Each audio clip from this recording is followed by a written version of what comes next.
Alrighty, let's start with grammar. It is on page 49 today, page 49 in your grammar book.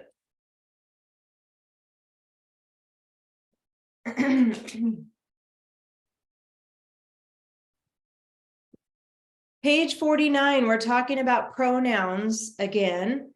We've talked about these already, so there's more to pronouns than you think. We know the basic personal pronouns. Those are for females, it's she, her, hers, and for males, it's he, him, his. If it's a object, we use it. Those are personal type pronouns, take the place of common and proper nouns.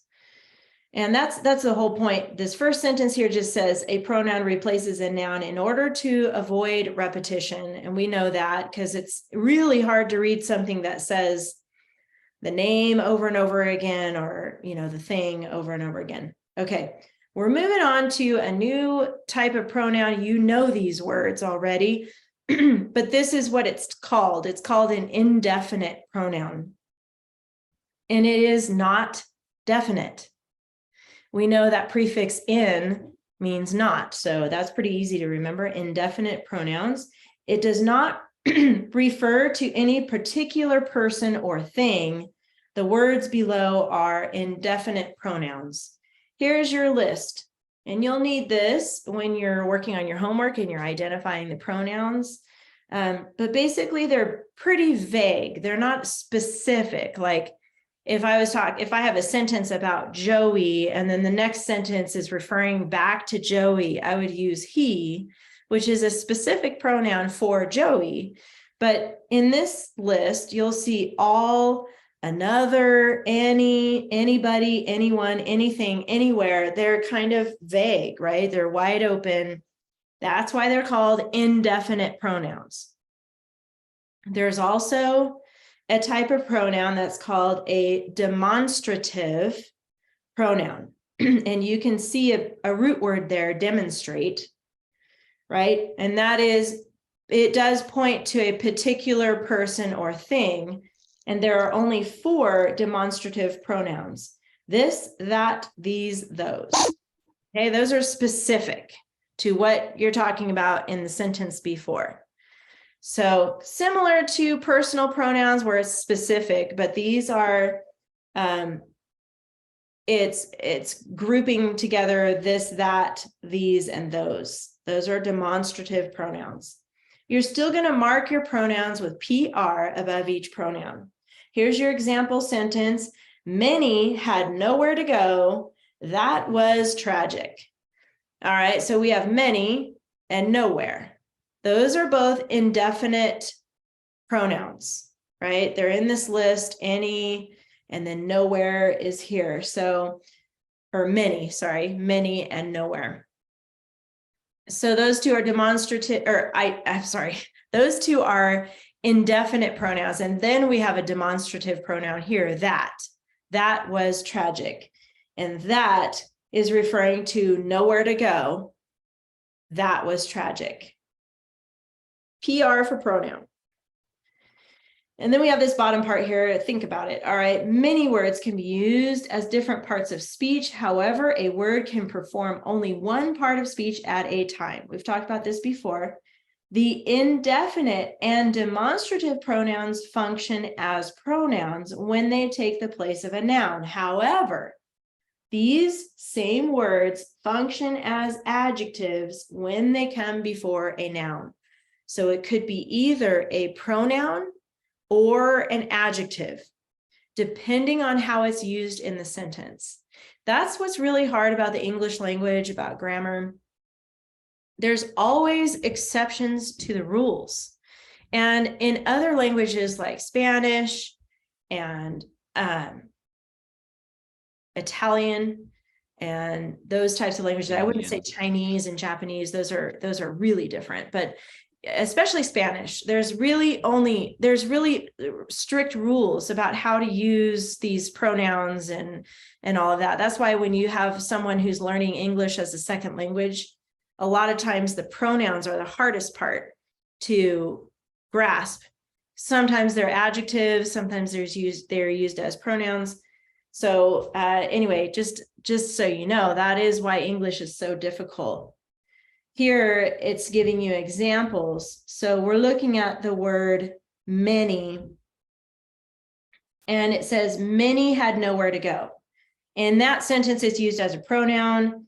Many is a pronoun because it takes the place of the names of the people who had nowhere to go. Many is the subject in the clause. Many had nowhere to go. It could be an adjective. Here, many families had nowhere to go. In this sentence, many is an adjective because it comes before the noun families and tells how many families. It doesn't give us an exact number, but it is saying many, which is, you can assume, a lot. So those are the different ways to use many as a pronoun and adjective. Here we have that as a pronoun. That was tragic. So in this sentence, that is a pronoun because it takes the place of the explanation of what was tragic in the sentence before. That is the subject of the clause. Here it's used as an adjective. That arrow hit the target. So that arrow is telling which arrow, right? That is an adjective because it comes before the noun and tells which arrow. Here is a that clause.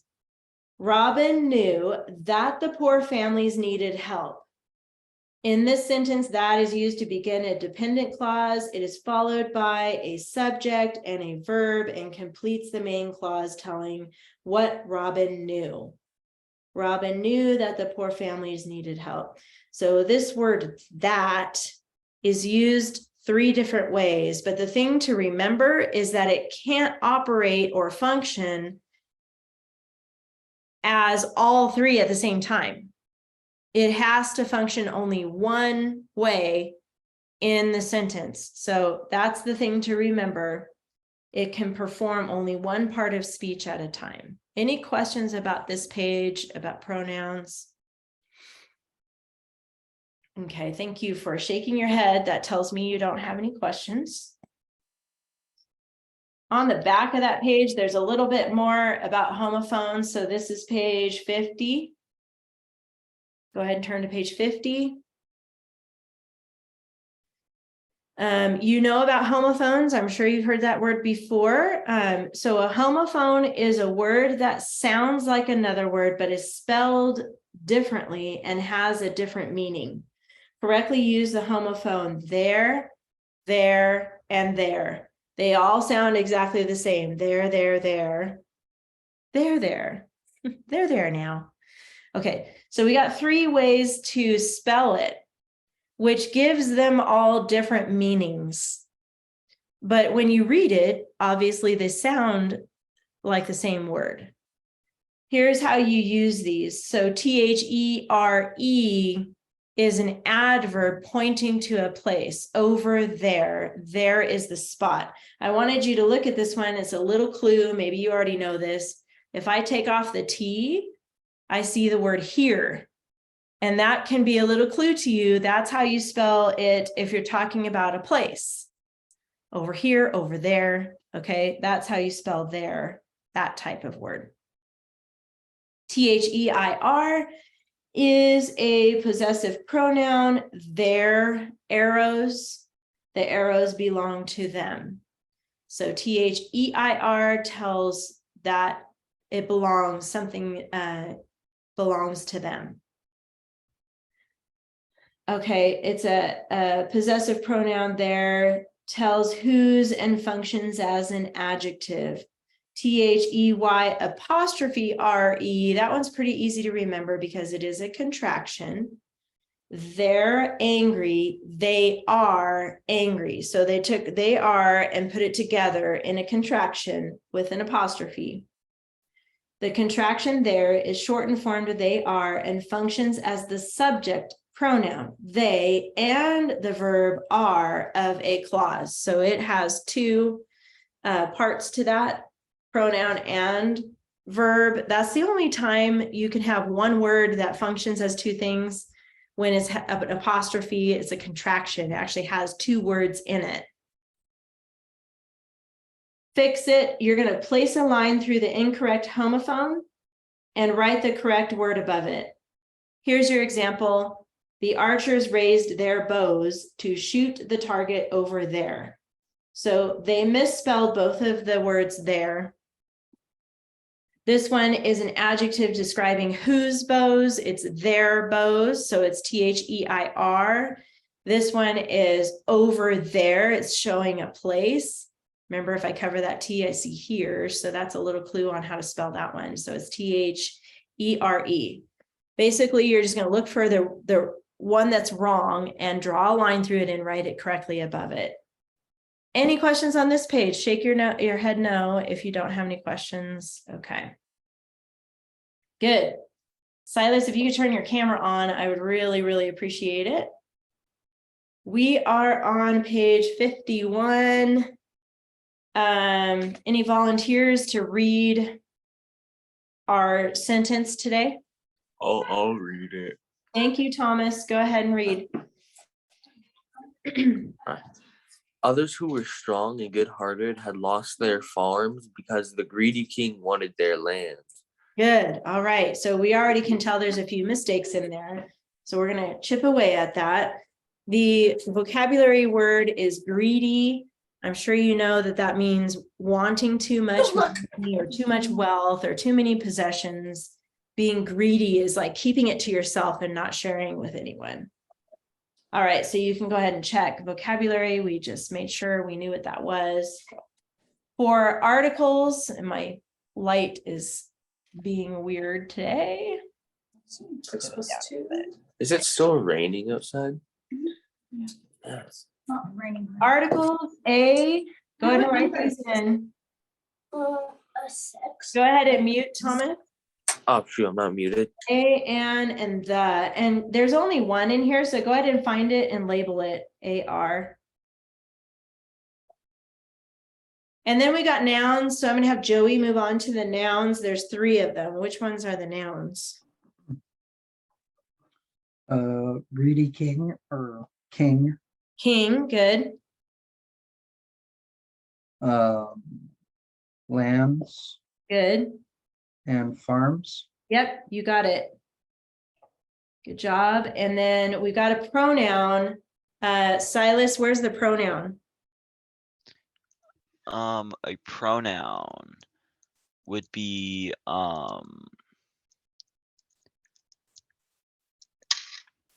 who?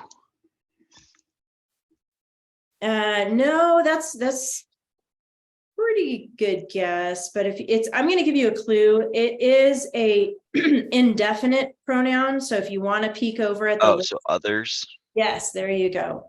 So it's kind of indefinite, meaning not definite or vague. So others, yes, good. That is the pronoun. And then Silas, are you able to turn on your camera, or are you having an issue this morning? I'm fixing it real quick. Okay. Josh, let's go on to the next one here. Adjectives. So those are the words that sometimes come right before the verb. Sometimes they come before the noun, but they're describing the nouns. And there's 5 of them here. Or Okay. strong.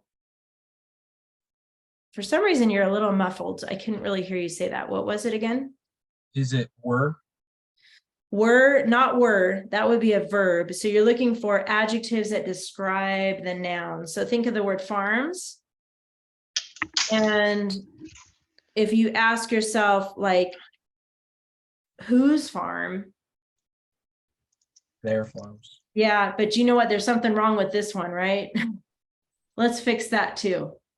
That's not correct. So that would be they are farms. That doesn't make sense. So what is the correct spelling, Josh, for there? THEIR. Good. And you're right. That is an adjective. So we'll label that one. Would one be greedy? Yes, good. Strong? Yes, Wanted? wanted would be a verb. So not wanted. Who? Who is actually going to be the subject? So strong, what are they talking about? They're talking about the others who were strong, and here's another adjective describing the other. Yeah, good-hearted. Okay. And then this one we got to fix too. I know you're working on a bunch of them, Josh, but this word there means like a place. So that doesn't really fit with lands here. So we need to fix that one too. How should we spell that word there? THEIR. Yes, and so that does make it another adjective. So there we have 1, 2, 3, 4, 5. Their lands. So since we already fixed the homophones, we could put a check there and with the adjectives. Good job, Josh. And then Silas, now we're looking for coordinating conjunctions. Remember fanboys? Go ahead and write that in there. And Yes, good. Right here. And there's just one, so I'm going to have you do the next one too, okay, which is the who, which clause. who were strong Who were strong, and you can keep going to the next and adjective. good-hearted. Yep, there you go. Good.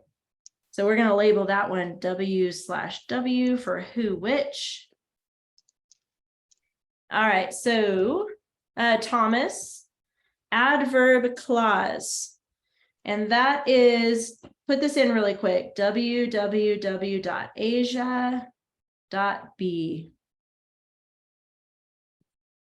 Just to give you a little acronym to help you remember what those words are. So Thomas, do you remember what those stand for? One sec. Okay, I have to check something. you can look back if you need to. I'm good with that. I think we wrote it in on page 45.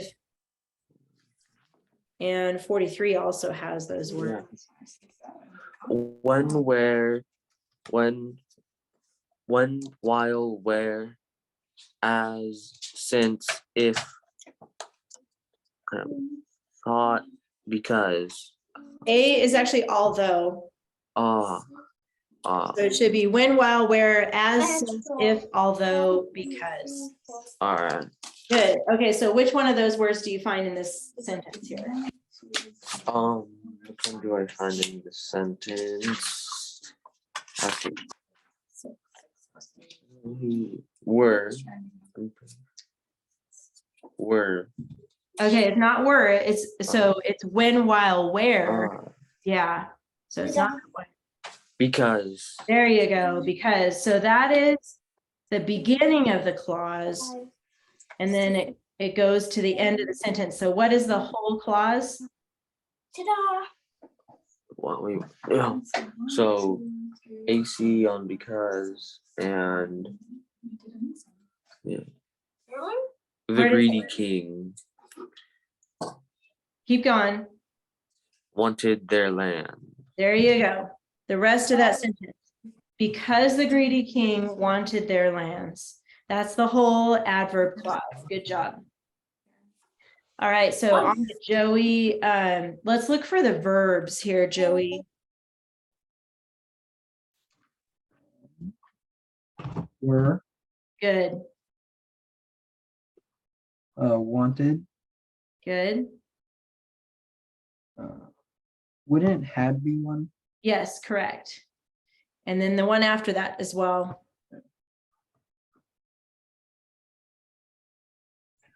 It says there's only 3. So good point. It says there's 3 subject verb pairs. So there's going to be 3 subjects, but there can be more than 3 verbs because sometimes the subject have more than one verb, especially if it's like a helping verb or a linking verb. So actually had and lost would also be a verb.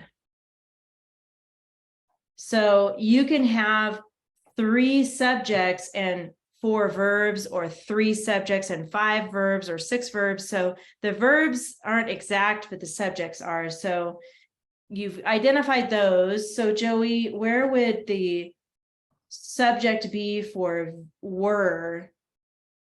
Others. Okay. Others, it actually is. Others is one of the subjects, but within this who, which clause, there's another subject here. Who? There you go. Who is a subject? Even though who is like a pronoun, it's referring back to others. So you got both of those. That's good. And there's one more subject in this adverb clause. Greedy king. King. Good. So the subject is usually a noun or a pronoun. So yeah, the subject would be king in that one. Good job. Now there is one opener.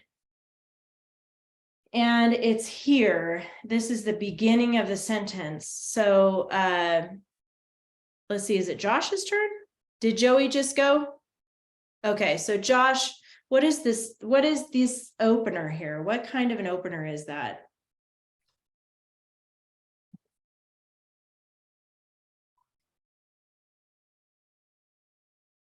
Do you remember what an opener is?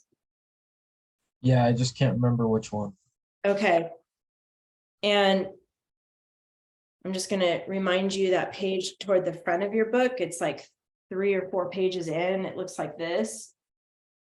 We haven't learned all of them yet, I don't think, but this is the list. There's 6 different ones. So it's either going to be subject, prepositional, ly adverb, clausal, or VSS, which we haven't learned Yeah. yet. Is it subject? It is good. Yes, it's subject. And subject is a number 1 opener. So I'm just going to put a 1 here and I'm just going to write subject.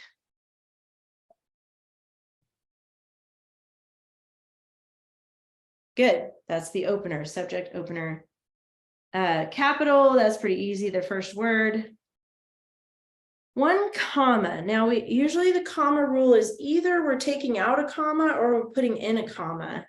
So Silas, what do we need? Do we need to take out a comma or put in a comma? Take out a comma.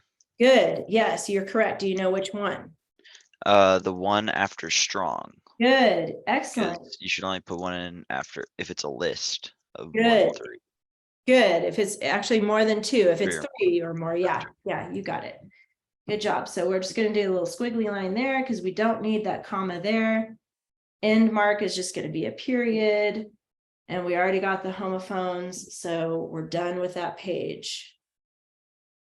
Okay. Any questions about this page? If not, just shake your head no. Okay.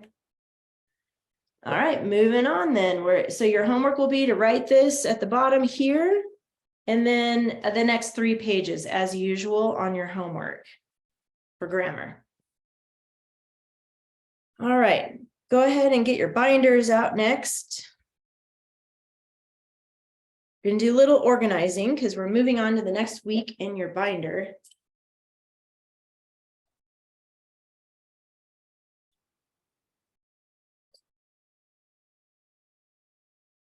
Okay. Oops. All right, so this week you guys worked on your eagle and the jackdaw. I have not had a chance to actually read your homework yet, but I will this week. I'll give you some feedback on that. And so since we're done with that one, in your binder, you're going to go ahead and put that behind finished compositions. So I'll show you what pages to put back there. Basically everything related to week 3, it says at the top here, week 3, the eagle and the jackdaw, and it also says kimono dragon. And that is one of the stories in this part that we took out, but we are going to skip this because we need to keep going in the binder. We got to kind of catch up a little bit. We're a little behind. So we're going to skip that one. So go ahead and go to the tab in your binder that says finished compositions right here. Go behind that tab. And you're going to stick that in there behind your disgusting or delicacy stuff that you have in there. Stick these pages back here. Make sure to close your rings once you put them in there, and then you're going to get out week 4. I'll show you what that is. Week 4.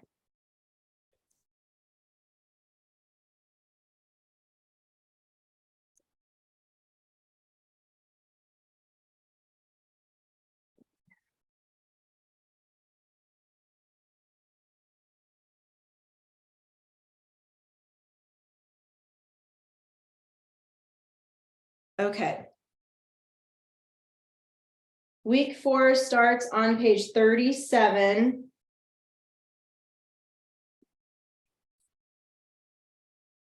I keep forgetting to pull these out here. So it should be 37, which looks like this. The miller, his son and their donkey. It says week 4 at the top. You have the overview page. Then you should have page 39 after that.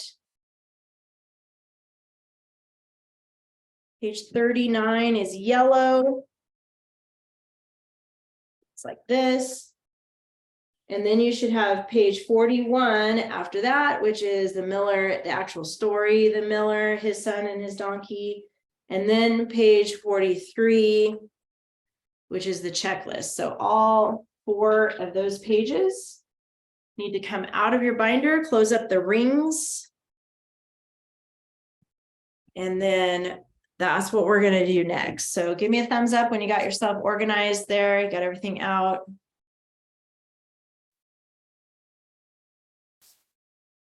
So just one more time. So you know what pages, so it should look like this. You should have this one, the overview page, page 37. Then you should have this yellow page, 39. Page 41, the actual story, the miller, his son, and their donkey, and the checklist for the miller, his son, and their donkey. Okay. Did you get it, Thomas?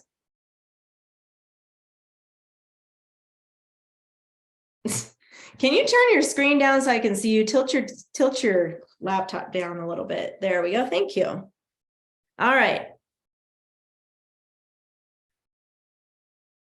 This week, we're starting a new unit. We're done with unit 2, which was basically you wrote a story with your keyword outline. We are going to totally change things up now. I shouldn't say totally, because some things will be still familiar, like the keyword outline part. Go ahead and get a clean piece of lined paper out first, because we're going to talk about a new way to do your charts, your keyword outline. So new piece of lined paper, we're going to take some notes here. You know what to do as far as labeling. Go ahead and put your name here. And I do want you to handwrite this. I know some of you really despise handwriting, but you need to do this for my class on this part, because taking notes is important. It's an important skill to learn. I know it's old school handwriting, but that's all right. The reason why I don't want you to do it on the computer, because you're actually going to be drawing some boxes and stuff, and I don't want you wasting time on working on that on the computer. I'd rather you do it on the lined paper. So get out a lined piece of paper, Thomas. All right. And at the top of your page here, get to my other page.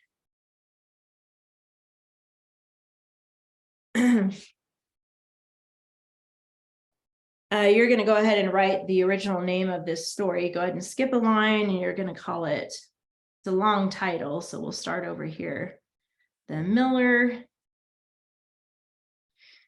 his son,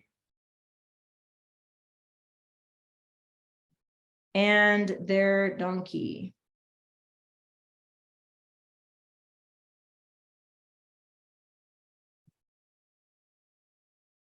Pretty long title.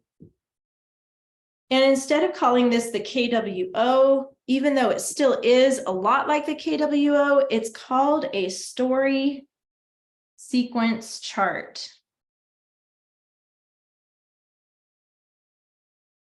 So go ahead and write that down, story sequence chart. Before we get too deep into this, I do want to talk to you a little bit about what a story sequence chart tells us. If you think about a movie that you like, or even a show or a book or some story that you like, almost always, if it's a narrative or a creative writing, telling a story about characters, almost always, this is a good rule of thumb, they start with introducing the characters. That's always the first part in a movie, any movie. They got to bring in the characters. You need to learn a little background, unless it's one of those. There was one movie, gosh, I can't think of the name of it right now, but it's a newer Unless movie it's a by, sequel. which one? Unless it's a sequel. Unless it's Then a they don't- sequel, but even with a sequel, they do recaps on things. But I was trying to think of that one that Christopher Nolan, he's a writer. And anyway, he did a movie where you started in the middle of the movie. I can't remember the name of the movie, but it starts in the middle where you don't know what is going on. They're in the middle of this scenario. You don't really know the characters. You're like super confused. And then his style for this particular movie was to start in the middle, and then they have flashbacks. And then in the flashbacks, you're learning about the characters. And they do that sometimes. But typically, in a typical movie, you start with the characters, introducing them, and then you get into a conflict or a problem, right? And then from there, it's all about solving the problem. Think of the Avengers, right? At the beginning of Avengers, you're learning about who the characters are, a little bit about their background story. And then in the middle, there's something evil, an evil. Yeah, Tony Stark beats Captain America and Bucky That's together. later, but you're talking about the Civil War one. I'm talking about like the first one. When they first get together, you're learning about the characters, they get together, but then they have an evil character that comes in that they have to battle, right? To save the world kind of thing. That's the conflict. And then the rest of it is, how does that get resolved? How do they defeat the evil character? Okay, so I want you to, right about in the middle, you're going to draw a line down like this. Little bit to the left, leave a little more room on the right side if you can, but you're just going to draw a line down like this, about that far. And then on the side here, we're going to start with Roman numeral 1. This part's going to look familiar, like a story sequence chart, but we're only going to do 3 under the Roman numerals. Then you're going to skip a line, do Roman numeral 2, 1, 2, 3, and then Roman numeral 3, 1, 2, 3. That part looks familiar because that's how we've been doing our keyword outlines, but we have this space now on the left. So from here, you're going to right above Roman numeral 1. Oh, I'll slow down for a second so you guys can catch up there.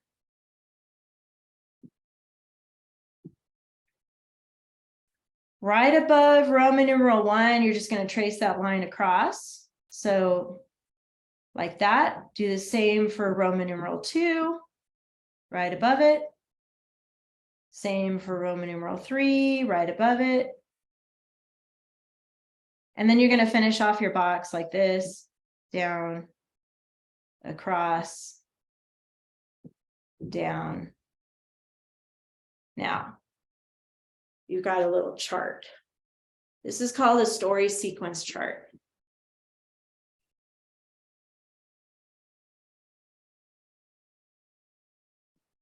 On the left is where we're going to fill in what each section of the story is. Now, we still have a 3-paragraph model. So when we're writing these stories, we're rewriting them.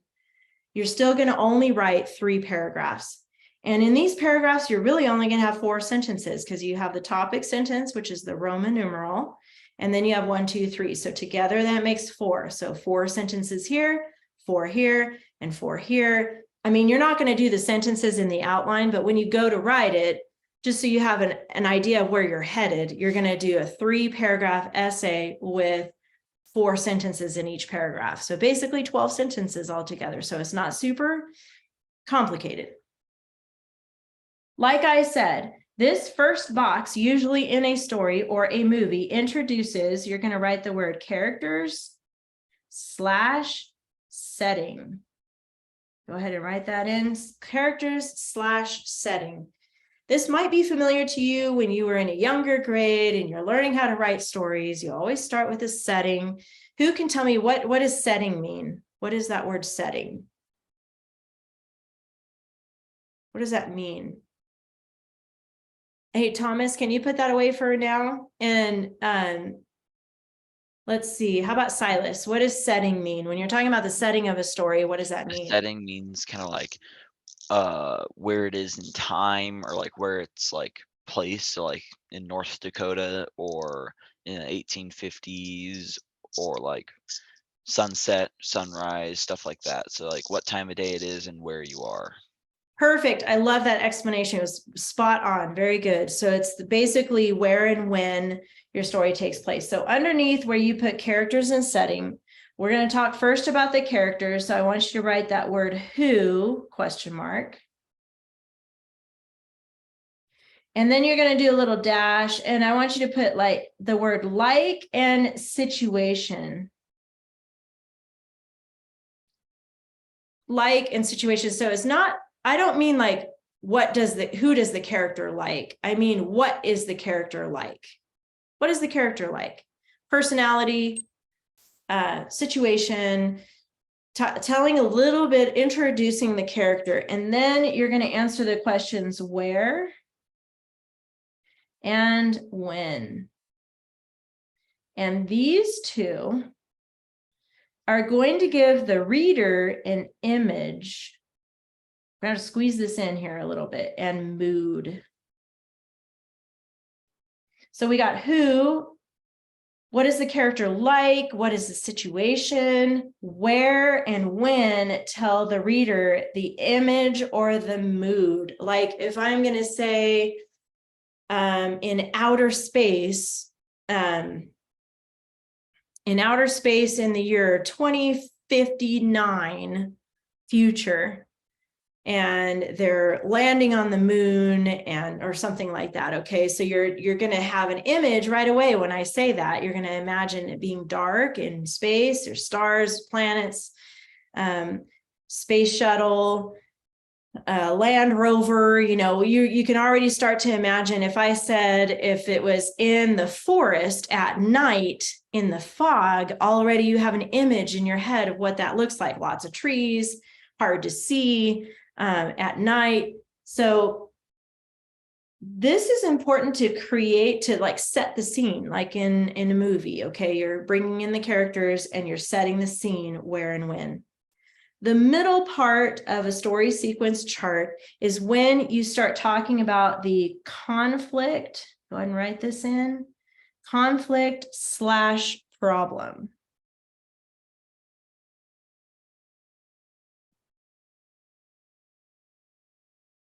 There's a conflict and a problem in the middle, usually, when you have a story or a movie or some book. And in that conflict, you're going to answer the question, what?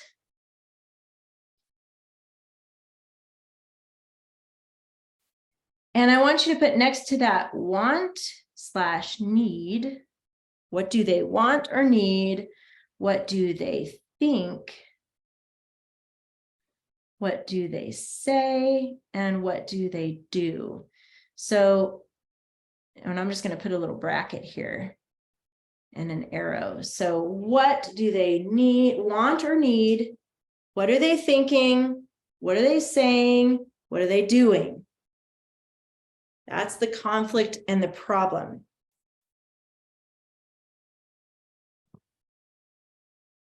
Those are the questions you're going to ask yourself as you're writing your story in this middle part here.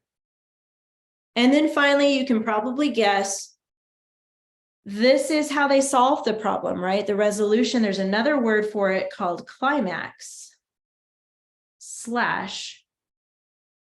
resolution. The climax of the story is, if you imagine like a mountain, a peak, right? The climax is at the top. So I'm thinking of, okay, Kung Fu Panda. Point of the story. The big ending fight at the end of a movie.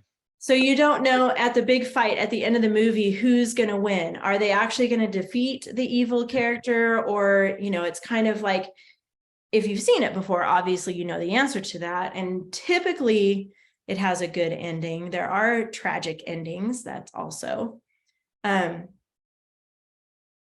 a possibility, but the climax, you're right, is the tipping point. It's like right at the very tip, like, are we gonna die or are we gonna live? Is somebody gonna come up behind the other guy and shoot him and get him out of the way and everything's gonna be okay? You know, that climax. And then the resolution is how it's resolved. And that is when you answer the question, how solved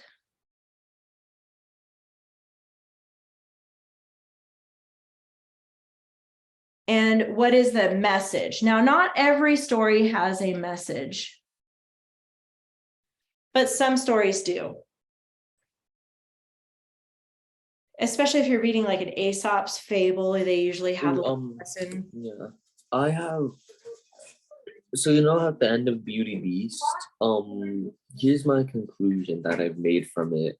Are you talking about Beauty and the Beast? Yeah, Okay. like the message. If you kidnap someone long enough, they will fall in love with you. Stockholm syndrome, I think, where Not people what fall the in love with their story kidnapper. Oh, What did you say, Josh? That's not what the story Stockholm is at all. syndrome. You should go watch it again.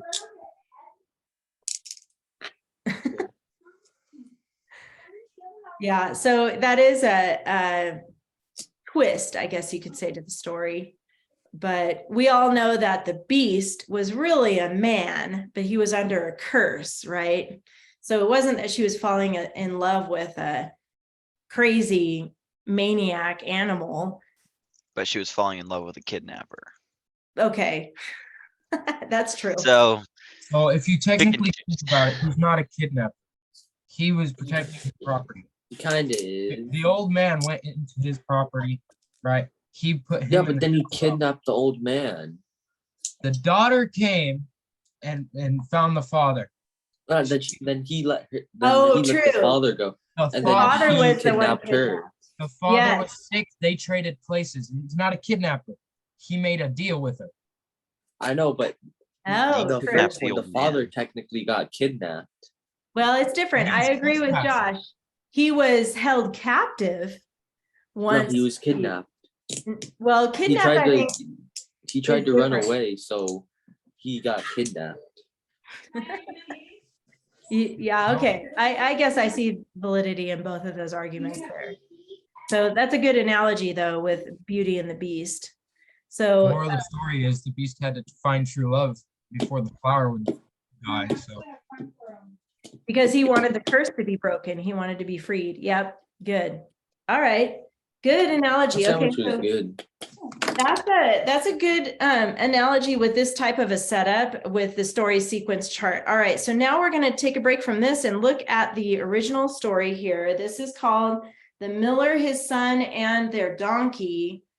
And this is on page 41. I'm going to just read this.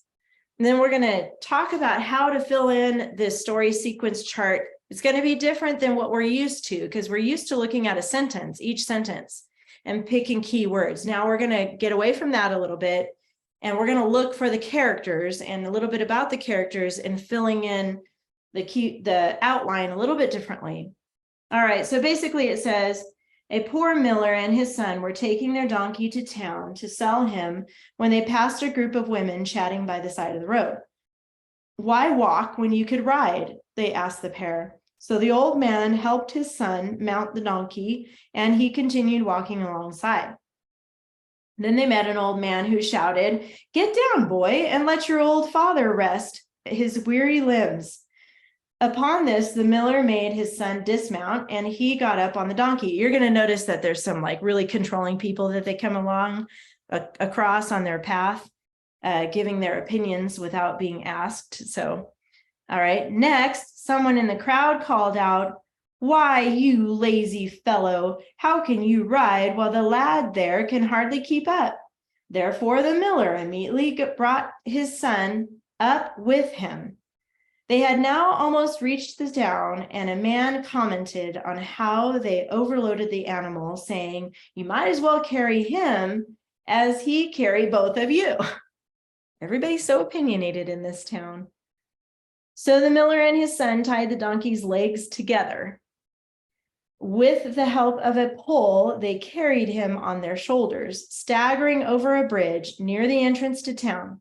This odd sight caused bystanders to laugh until the donkey, not liking the noise or the way he was being treated, broke the cords that bound him and fell into the river. Oh, and that's the end. I was waiting for more. So poor donkey. All right. That's the story. It is an Aesop. It's an Aesop fable attributed to Aesop. Those are the ones that have usually animals as characters. And animals typically have humanistic personalities. But there's always a lesson we can learn from the Aesop fables. So what do you guys think? What's the lesson we could learn from this? Anybody have an idea? Don't listen to what people say to you. Yeah, it's kind of broad, but I think don't always listen to everybody's advice. Obviously, you have people in your life that you can trust, like your parents, they know. But maybe friends, if they say, "Oh, don't do that, do this." Yeah, you got to be careful with that kind of advice from other people. All right. So that's the moral, that's the lesson you can learn from this story. Now go back to your chart here. This is the story sequence chart. And we're going to start filling this in. I know we don't have a whole lot of space on here, so you're going to have to write kind of small. But we're going to talk about the characters first in this story. And obviously, the first character that's mentioned is this miller. A miller is a person who goes into town with grain to a mill and, turns it into powder so they can use it for bread or whatever. Okay, so we're going to talk about this miller first. So go ahead and put miller at Roman numeral 1.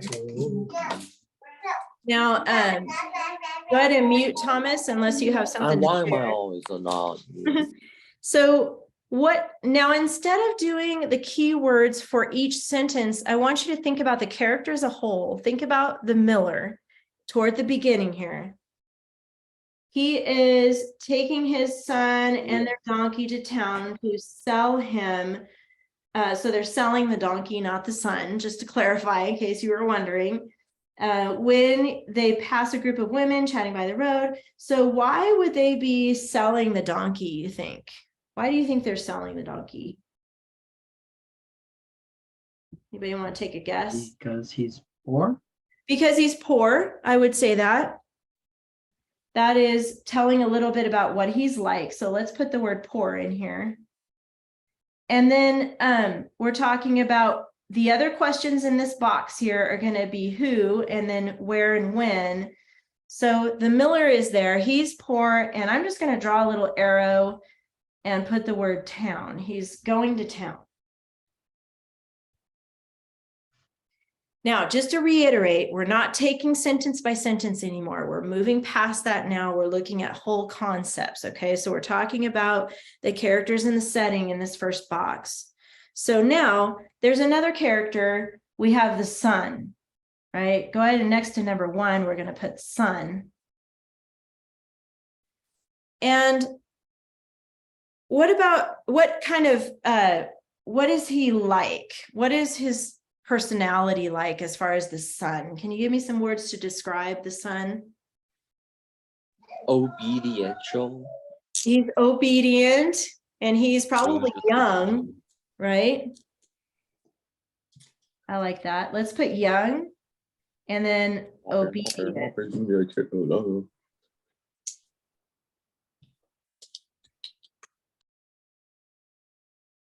Sun, young, obedient. It's a little bit more about the sun. And now there's more characters, but we don't really need to name them. But as they're walking along this path to town, they're coming across people. And what can you say about their personalities, about the people that they come across on this road? Somebody different than Thomas, okay? Josh, what do you think? What's a word you could describe with the people they run into?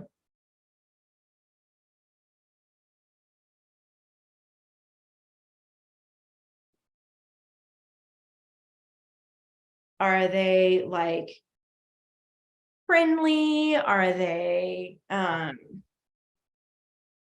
loving? Or how would you describe? They shout out like what they think you should do. They shout out what they think you should do. That's a good one. And so what is a word that you can put to describe that? What's in a word? I'm thinking of a word. See if you can figure it out. To Talkative, describe, say it again. talkative, Say it one more time. talkative, talkative. Positive. For some My reason, mind's not working very well. yeah, it's a little muffled for some reason. I'm thinking of the word opinionated. That's what I'm thinking, because everybody's giving their opinion. You're lazy. You should be up on the donkey. You should let the boy be on the donkey. You should. And they're really kind of giving their opinion without being asked. So we're going to talk about, I'm going to put the word opinionated. And we're talking about the people that they're coming across now. And bossy, that's another word I thought of. I'm just going to put 2 there because I really only have space for 2 words anyway.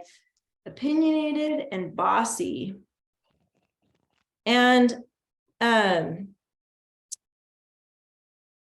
where are they? We got to answer these other questions about that's going to create the mood. So they're walking to town and they're on a road. So I'm just going to put road, day. And maybe they're walking a long time. Maybe it's a long ride. I'll just put long. Maybe it's a long day.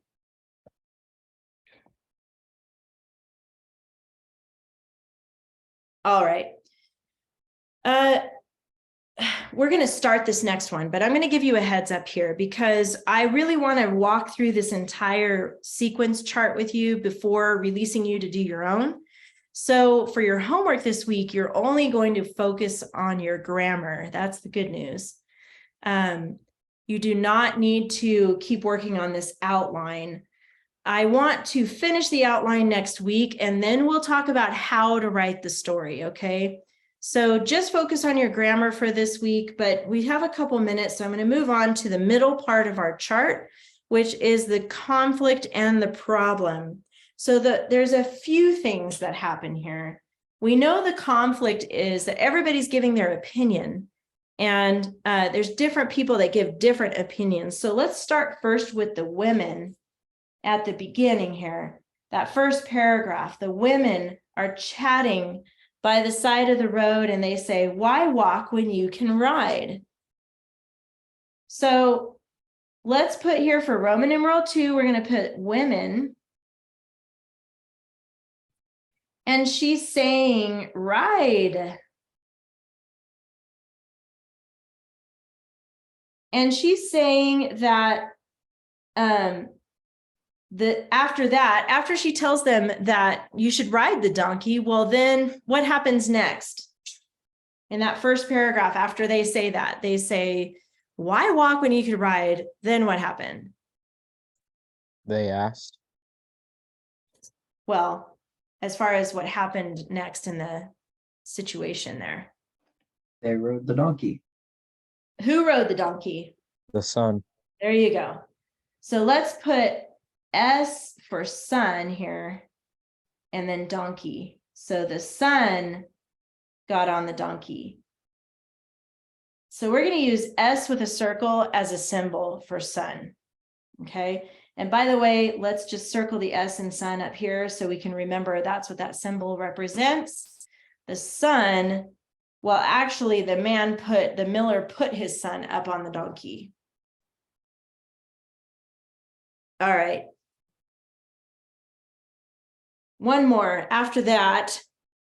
Next, we have an old man, right? That's the next paragraph. The old man shouted, "Get down, boy, let your old father rest his weary limbs."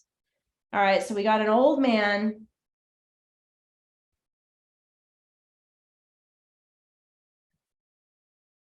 And he shouted, "Let your father ride," right? Let's put father.